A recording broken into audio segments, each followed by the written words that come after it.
할렐루야. 오늘도 대전에서 말씀의 문을 열도록 하겠습니다. 오늘의 말씀은 하박국 2장 12절에서 14절 말씀을 보도록 하겠습니다. 피로 읍을 건설하며 불의로 성을 건축하는 자에게 화 있을진저, 민족들이 불탈 것으로 수고하는 것과 열국이 헛된 일로 곤비하게 되는 것이 만군의 여호와께로서 말미암음이 아니냐. 대저 물이 바다를 덮음같이 여호와의 영광을 인정하는 것이 세상에 가득하리라. 아멘.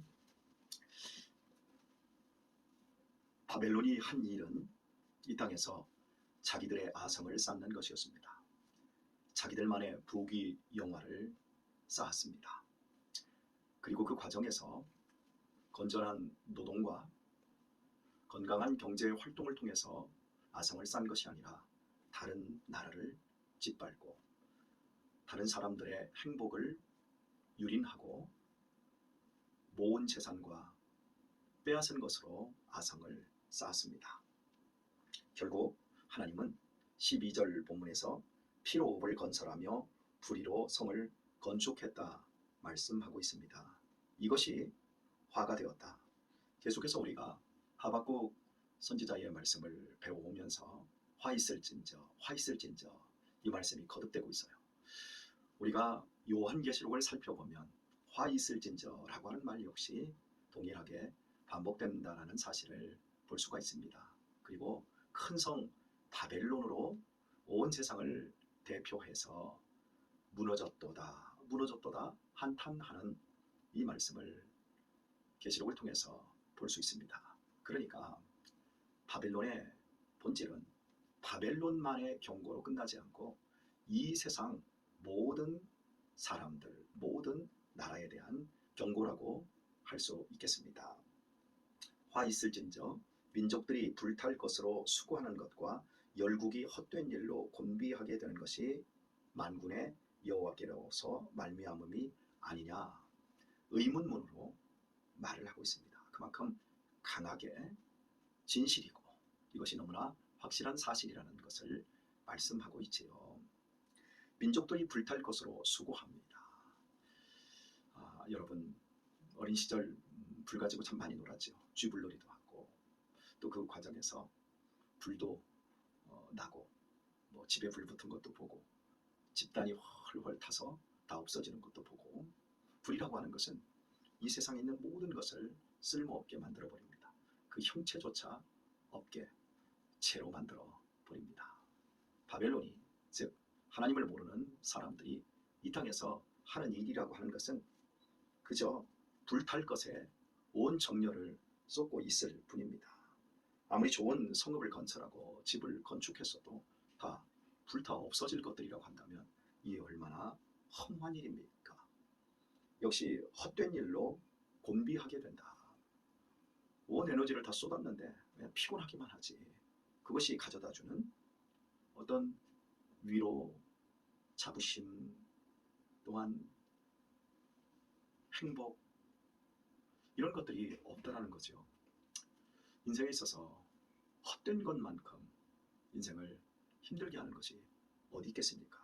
바로 이 모습이 하나님을 떠난 어둠 가운데 있는 모든 인생들의 비극이라고 경고하고 말씀하고 있습니다. 결국 가만히 우리 인생을 살펴보면 힘겹게 정말 인생의 모든 시간들을 애를 쓰고 힘을 써서 돈을 벌지 않습니까? 그리고는 집 마련하는 데에 다 써버리는 것 같아요. 그리고 조금 살다 보면 더 큰 집을 옮기는 과정, 좋은 집 졌다가 그 집을 부수고 더 좋은 집으로 다시 만들어내는 이런 과정들. 그러나 성경은 이것이 헛된 것이다 라고 경고하고 있습니다. 사람들은 참 머리가 좋습니다. 그 좋은 머리를 가지고 하나님을 생각하고 진리가 무엇인지를 깨달아서 생명의 삶을 살아야 하는데 그것이 안 보이는 것입니다. 그래서 바벨론의 지혜, 바벨론의 힘, 그것이 가고 있는 방향은 폭력, 강포. 결국 자기들의 인생을 망치는 헛됨으로 결과 맺어지고 있습니다. 이것이 만군의 하나님에게서 나왔다 말씀합니다. 하나님이 사람을 지으셨습니다. 세상의 부귀영화를 끌어다가 짓지 않았습니다. 금이나 은으로 사람을 만들지 않았습니다. 사람을 흙으로 지었습니다. 그리고 그 흙이라는 히브리 단어는 원래 티끌입니다. 티끌 보셨습니까? 먼지 보셨습니까?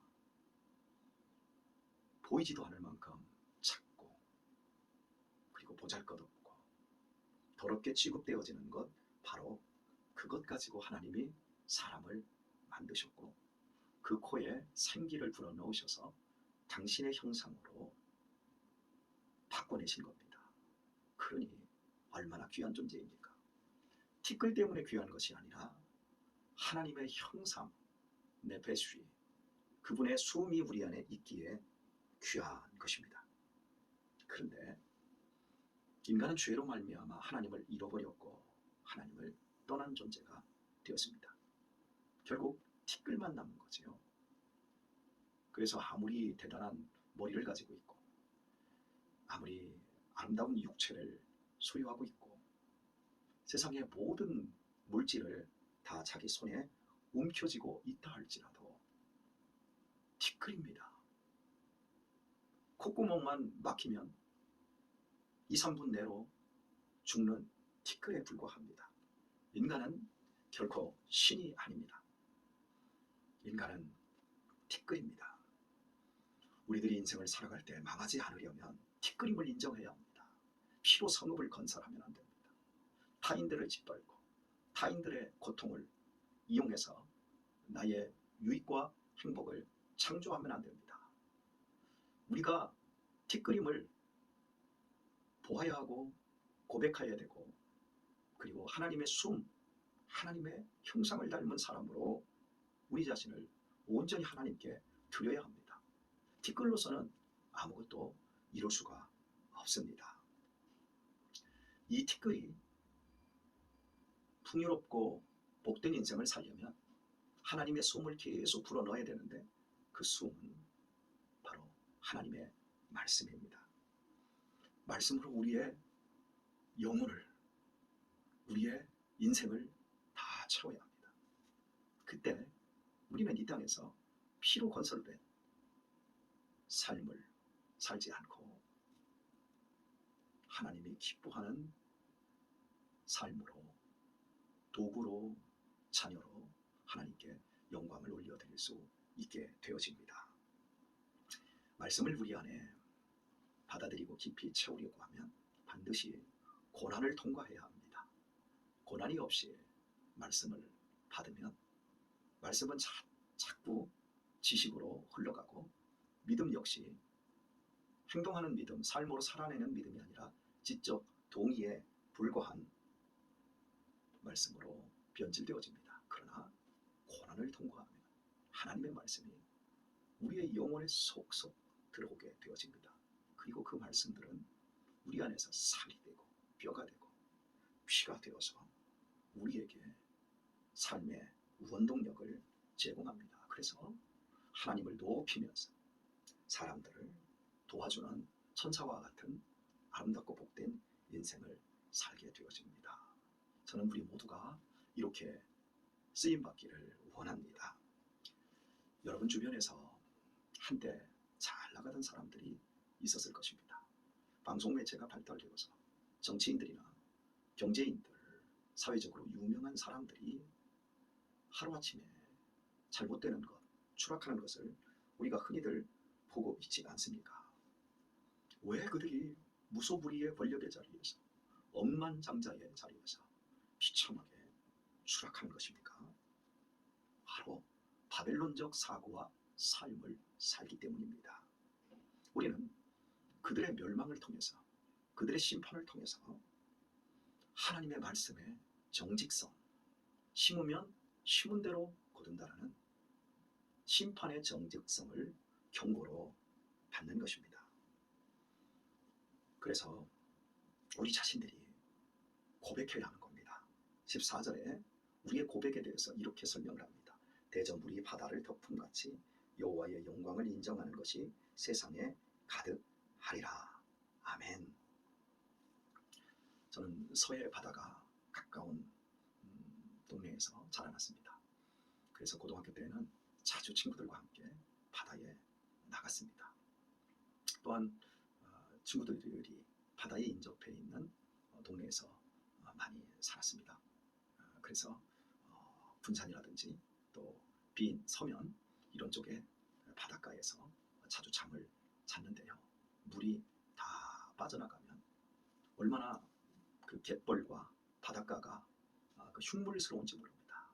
굉장히 많은 그 지푸라기 부유물 같은 것, 그물 찌꺼기 같은 것들이 이렇게 몰려와 있고, 드러난 갯벌은 천연적으로 굉장히 숨을 쉬고 있는 아름다운 공간이지만 눈으로 볼 때는 다 진흙벌이거든요.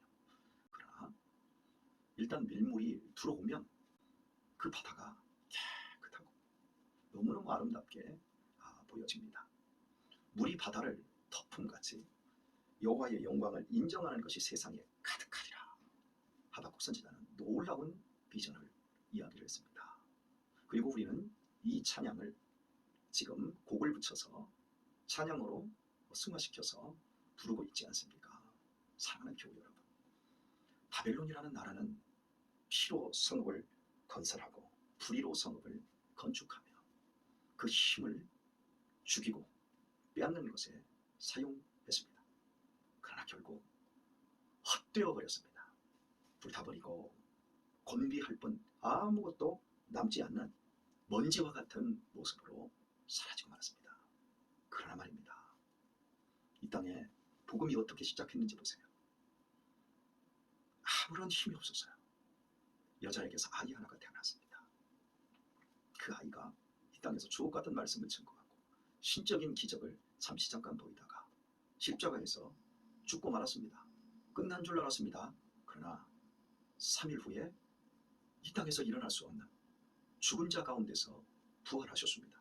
그리고 그것은 첫 열매, 계속해서 열매가 맺어질 징조이자 증거로서의 첫 시작이라고 성경은 증언합니다. 그리고 예수님의 부활을 목격한 사람들이 자생적으로 교회를 이루고, 교회를 이루어서 폭발적으로 성장하는가 싶었더니 유대교와 로마의 350년에 걸친 엄청난 핍박 속에 수없이 많은 그리스도인들이 죽임을 당합니다. 피로 건설된 성읍에서 예수 그리스도의 복음은 설 자리가 없었습니다. 그러나 그런 핍박의 세월 속에서도 복음이 점진적으로 진보하고 그리고 세상을 뒤덮기 시작했습니다. 그리고 오늘날 온 세상에 복음이 충만합니다. 바로 이 위대한 하나님의 비전을 지금부터 2700년 전에 이 하박국 선지자가 하나님의 말씀을 통해서 비전으로 받은 것입니다. 물이 바다를 덮음같이, 대저라는 말은 그러므로입니다. 그러므로 물이 바다를 덮음같이 여호와의 영광을 인정하는 것이 세상에 가득하리라. 온 세상에 퍼져버린 기독교 얘기, 생명, 이 복을, 이 위대한 복음의 이야기, 하나님의 약속을 받은 사람들의 이야기, 하나님의 말씀으로 먼지 같은 인생을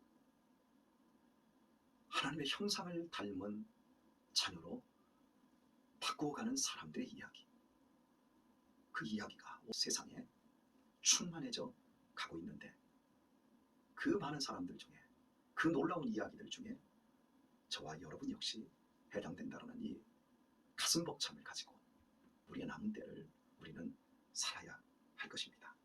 오늘의 말씀을 맺도록 하겠습니다. 사랑하는 교회 여러분, 우리는 하나님의 말씀을 채운 만큼만 하나님을 알게 되어집니다. 다시 말해, 하나님의 말씀에 순종하는 만큼 하나님의 은혜를 맛보고 살 수 있다는 얘기입니다. 그러므로 하나님의 말씀을 아는 것이 첫 번이요, 두 번째는 지적 동의로 끝나지 않고 하나님의 말씀에 순종하며 사는 것이야말로 헛되지 않은 참된 인생이 되는 것이며, 화 있는 인생이 아니라 복 있는 인생이 되는 것입니다. 우리 모두 순종하십시다. 그리하여 여호와의 선하심을 맛보아 아는 사람이 되도록 하십시다. 절대 이 땅에서 나쁘게 쓰임받지 말고 아름답게 행복하게 선하게 쓰임받도록 하십시다.